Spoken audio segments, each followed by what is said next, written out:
Assalamualaikum warahmatullahi wabarakatuh. Sa menya nananya kami sa lusog na palimbangan niya minot kami siya sa Malisabong, kung saan ito po ang pinakamakasaysayang pangyayaring naganap. Ito po, kasama po namin sila Sir Bots, ang kapatid ng ating Chief Minister. Ayan po sila. So ito na po yung masjid kung saan dito po minasakir ang ating mga kababayang 700 persons. Tapos tingnan po natin mga kaibigan. So ito na po yun.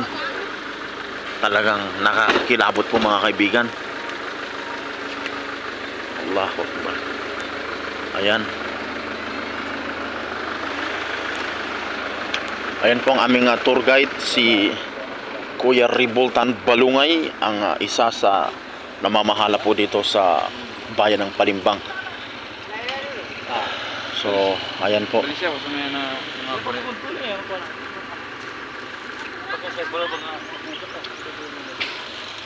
So, ito po mga kaibigan, makasaysayan po talaga ang lugar na ito. Dito po inilibing ang ating mga ninuno.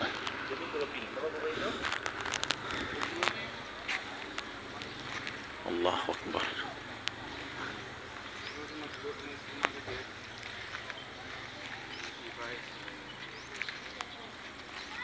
So yan, ipapakita po natin yung nakasulat dyan. La ilaha illallah Muhammadur Rasulullah.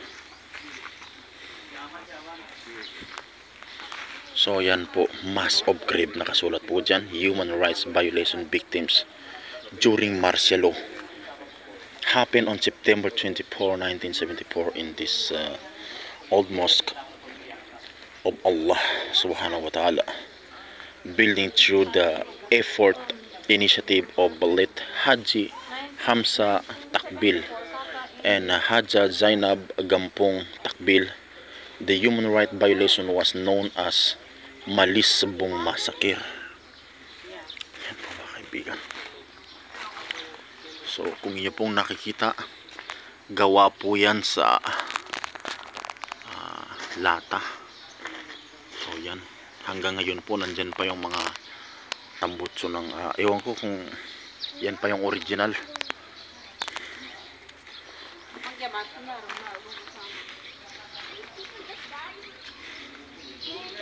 So pajambayangan niya po, masan pajambayangan niya mo. Ayun, may nakasulat po doon, MNLF, Moro National Liberation Front. And of course, yan po ay wala pa po ang MILF dyan, sapagkat the MILF is came from the root MNLF.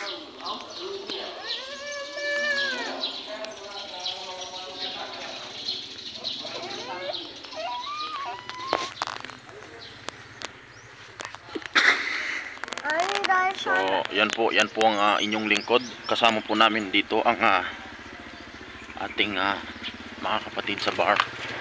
Apa, andal amata? An matelon? Armatelo. Daw matelo hambila?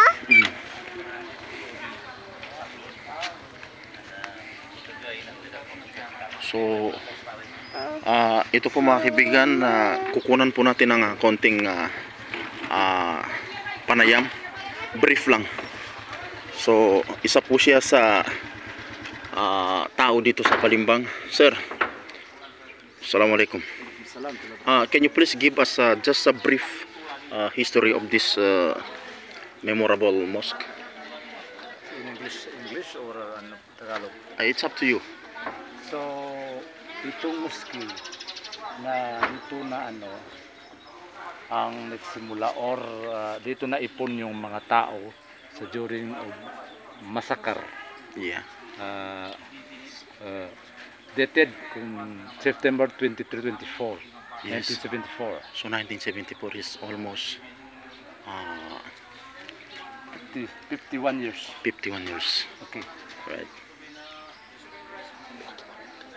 So, Ilang katao po yung namatay dito po sa loob ng So, masjid na to? more or less is mga 1,300 or 400 1,300 persons. persons. Allahu Akbar. So, lalaki babae na po 'yon. Lalaki. Lalaki lang. Ah, Lalaki lang. So, yung mga babae, yung babae separate, sinakay sa nabal nila, napal, yung barko, barko, kumbaga. papuntang kulong-kulong, barangay kulong-kulong. Doon nila nidak sa barangay kulong-kulong Alright. at Libwa. Mhm. So, after several months, sa mga malapit na sa 75 is ang nakasurvive doon is more than 100. Out of 1,003 is ang survivor of that incidents is more than 100 only. Allahu Akbar. So, ito pong building na to, wala pa pong nabago dyan. Ever since. So, insofar about the building is ang nabago lang is yung atip lang, roof lang. Okay, pinalitan nila. Neta lang roof kasi naulanan na itong nasisira na yung roof niya. So para magamit yung pagsasala nila, pinalitan yung roofing, yung roof. Pero yung Mga dingding walang alublas, nadagdag. wala. Mga wall niya, wala. Wala. So, yung flag na yan po, yung flag na yan ng Moro National Liberation Front, gaano na po yung katagal dyan? Ito, Opo. kwan lang ito mga Bago lang, lately na yan. mga 20 years more or less. 20 years more or less, alright. So, itong masjid na ito, ginagamit po nila ito every congregation prayer. Congregation prayer. Every Friday. Okay. So, yan po mga kaibigan ng panayam ng isa sa ating kasama dito na si Ustad sa Tahir. At the same time, siya po ay membro rin ng Instead of Council of Elders. alright. So, ayan po mga kaibigan. Si Mr. Tahir Balungay. Okay, so maraming salamat po. Sukran. Jazakumullah khairan. Assalamualaikum warahmatullahi wabarakatuh. So, yun po mga kaibigan.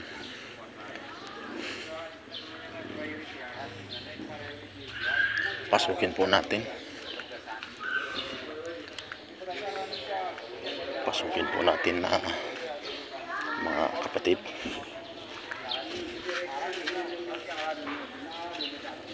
Bida kay kamo ginakayo mo damat tabud iyakan mo ibang ruwa tama siya damat tabud kayo duni na kayo Bali niya po si ato pa na sambihan yan.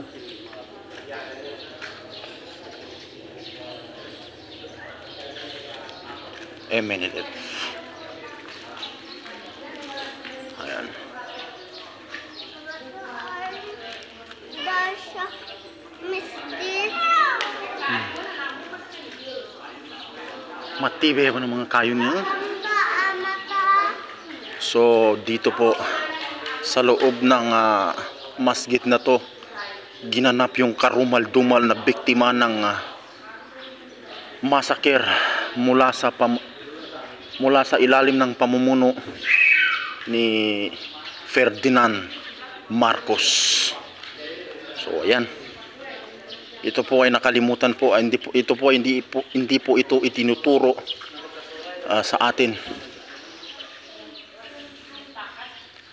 Alhamdulillah.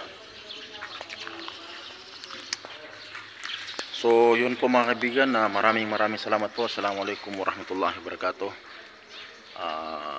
Syabun taman. Barakallahu fiikum. Jazakallahu khairan. Assalamualaikum warahmatullahi wabarakatuh.